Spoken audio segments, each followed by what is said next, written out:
Hi எல்லோருக்கும் வணக்கம். Big boss season 9 Tamil. So இந்த வீடியோவில் ஆதிரையோடைய கேஸ் வந்து பார்த்தீங்கன்னா க்ளோஸ் ஆகிடுச்சு அப்படிங்கிற மாதிரி நிறைய விஷயங்கள் வந்து பார்த்தீங்கன்னா சோஷியல் மீடியாவில் வந்துட்டு இருக்கு. அது காரணம் என்ன தெரியுமா?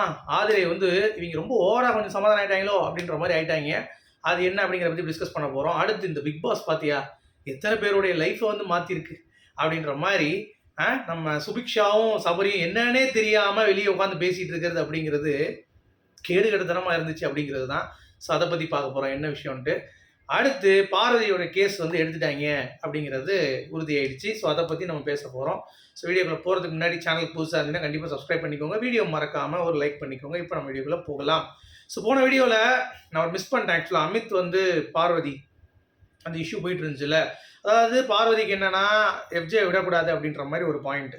அதனால் வந்து என்ன பண்ணிட்டாங்க, சாப்பிட்டுட்டு இருக்கும் பொழுது இவருக்கு பசிச்சிருச்சு போல அமித்துக்கு, அதனால தான் சீக்கிரம் வந்து அங்கேருந்து கூட்டு வந்துட்டார் அப்படின்னு சொல்கிறாங்க. உடனே அமித்துக்கு ஒரு மாதிரி ஆயிடுச்சு.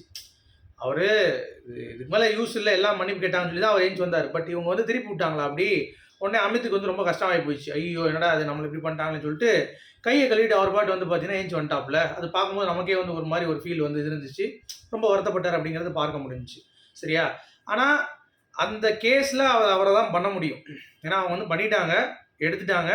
ஸோ அந்த கேஸில் அதுக்கு மேலே அவரால் வந்து ஜட்ஜ்மெண்ட் கொடுக்க முடியாதுங்கிறது தான். ஏன்னா முடிஞ்சு போன கேஸ் நீ எப்படி நோண்டிக்கிட்டே இருப்ப அப்படின்றது தான் அவருடைய பாயிண்ட்டு. இதுக்கு நீங்கள் வெளியே மன்னிப்பு கேட்கலாம் அப்படின்ற மாதிரி சொல்லிட்டாங்க. சரியா? இது கேஸ் போட்டது ஆதிரை அப்படிங்கிறத கொஞ்சம் மைண்ட் ஆஃப் யோசிச்சிருந்தா தான் அமித் கொஞ்சம் ஸ்மார்ட்டாக இருந்திருப்பார். But it's okay. அதே மாதிரி விக்ரம் வந்து இப்போ பாரு 2வது கேஸ் போடுறா பாருங்க. இப்போ வந்து எஃப்ஜே நான் வச்சு செய்வேன்றான். அப்போ இதுக்கு முன்னாடி நான் லாயராக இருந்தேன், இப்பயும் நான் லாயராக இருக்கேன், எதுக்கு என்ன கேஸ் தான் நியாயமாக இருப்பேன் அப்படின்றான். அது கேரக்டரை பண்ணுறாராம். நான் என்ன சொல்கிறேன், இந்த கேஸில் நீ எஃப்ஜே வச்சு செய்கிற, அந்த கேஸில் நீ ஏன் செய்யலை? அப்போ இந்த கேஸ் எடுத்துக்கூடாது. நிறைய பேர் லாயர் வந்து எல்லா கேஸும் எடுப்பாங்களா? அவங்க வர்றது பார்த்து எடுப்பாங்கல்ல. அந்த மாதிரி நீ பண்ணியிருக்கலாம்ல. ஸோ விக்ரம் என்னதான் நீ ஜஸ்டிஃபை பண்ணாலும் இந்த பொறுக்கி எஃப்ஜேக்கு சப்போர்ட் பண்ணுறது அப்படிங்கிறது நம்மளால் வந்து பார்த்துக்க முடியாது. அது தப்பு தான்.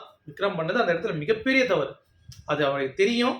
அதில் எப்படி போனாங்க, என்ன போனாங்கிறது எல்லாம் தெரியும். வெளியே வந்து அவங்க சொன்னது எல்லாமே தெரியும். அப்படி இருந்தும் அந்த கேமை ஒரு வேல்யூ கொடுக்காம அவன் பண்ணியிருந்தது அப்படிங்கிறது நம்மளால் வந்து ஏற்றுக்கொள்ள முடியலை அப்படிங்கிறது தான் பாயிண்ட். சரியா? இது ஒன்று பேசணும்னு நினச்சேன்.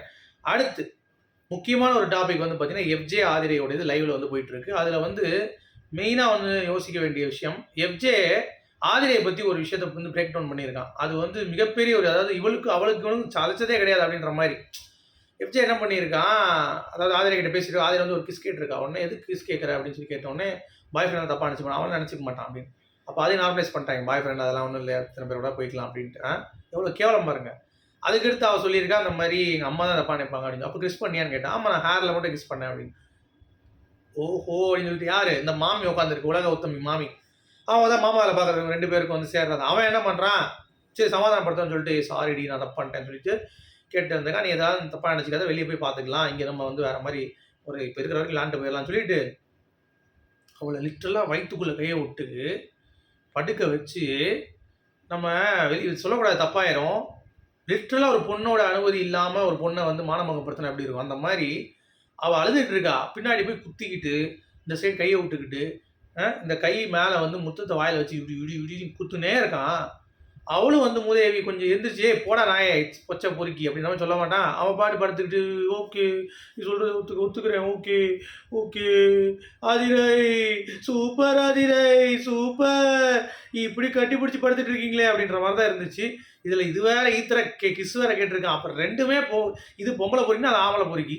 இதுக்கு மேலே இதுக்கு 2 சேர்த்து என்ன பண்ணுறது? ஆதிரை கேஸ் முடிஞ்சு போச்சு, அவ்வளோதான். இதுக்கு 2ஐயும் வந்து பேக் பண்ணி வெளியே அனுப்ப வேண்டியதான். இனிமேல் ஆதிரைக்கு நியாயம் பிடுங்கணும், நொட்டணும்னு எவனும் வந்துடாதீங்க.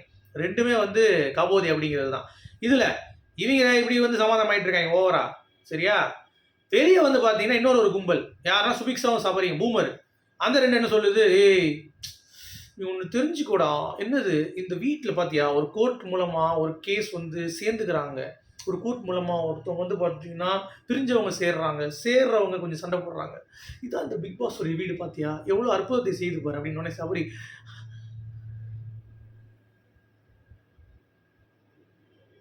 அப்படியா அப்படின்ற மாதிரி அவன் அதுக்கு மேலே ரியாக்ஷன். இந்த பூமர் ஸ்பிக்ஸாக இருக்கா பாருங்க, அவள் வந்து ஆமாம் எவ்வளோ செய்தில்லை நம்ம பாரு நினச்சிட்டு இருக்கோம், இந்த வீடு சும்மா கிடையாது அப்படின்னு. ஆமாம் இங்கே உள்ளே வந்து உள்ளே மாமாவில் நடந்துட்டு இருக்கு, எவன் கூட படுத்துட்டு இருக்கான்னு போயிட்டு இருக்கு. இதில் வந்து பிக் பாஸ் தான் மாமான்றீங்களா நீங்கள்?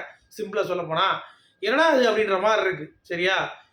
என்னத்த பார்க்குறானே தெரியல அப்படின்ற மாதிரி தான் ஃபீல் இருக்கு. சை அப்படின்ற மாதிரி தான் இருக்கு. அடுத்து இன்னொன்னு பாருங்க. அதுதான் காமெடியே. இந்த வக்கர விக்ரம் வந்து நான் வந்து என்ன பண்ண போறேன் அப்படின்னா, எஃப்ஜே கிழிச்சு தொங்க விட போறேன். எஃப்ஜே நான் இது பண்ண போறேன். பாரதி கேஸ் அசைன் ஆயிருக்கு. பாரதி வந்து லாயரா விக்ரம் எடுத்துட்டாங்க. அவன் வந்து சபரிசனம் எடுக்கிறான் போல. ஜட்ஜா வந்து பார்த்தீங்கன்னா 2 பேரும் உட்காந்துருந்தாங்க. நம்ம பார்த்தோம்ல திவ்யாவும் அரோராவும். சரி அரோரா வந்து நம்ம இவன் எடுத்திருப்பான்னு நினைக்கிறேன். எஃப்ஜே சரியா இவங்க வந்து பார்த்தீங்கன்னா திவ்யா எடுத்திருக்காங்க. சாண்ட்ரா வந்து இல்லை. ஏன்னா திவ்யாவுக்கு இன்னும் நிறைய பாயிண்ட்ஸ் இருக்கு. எந்த எடுத்தாலும் தெரியல. சாண்ட்ரா தான் வந்து அப்ரோச் பண்ணுறாங்க பார்வதி அப்படிங்கிறது தான்.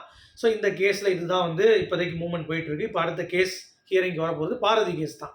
ஸோ வெயிட் பண்ணி பார்க்கலாம். சரியா உங்களுடைய கருத்துக்கள் என்ன அப்படிங்கிறத சொல்லுங்க. ஆனால் இந்த சீசன் பிக் பாஸ் வச்சிருப்பா மாமா பாஸ்னு வச்சிருக்கலாம். மக்கள் செல்வன் பதிலாக மாமா செல்வன் வச்சிருக்கலாம். உங்களுடைய கருத்துக்கள்.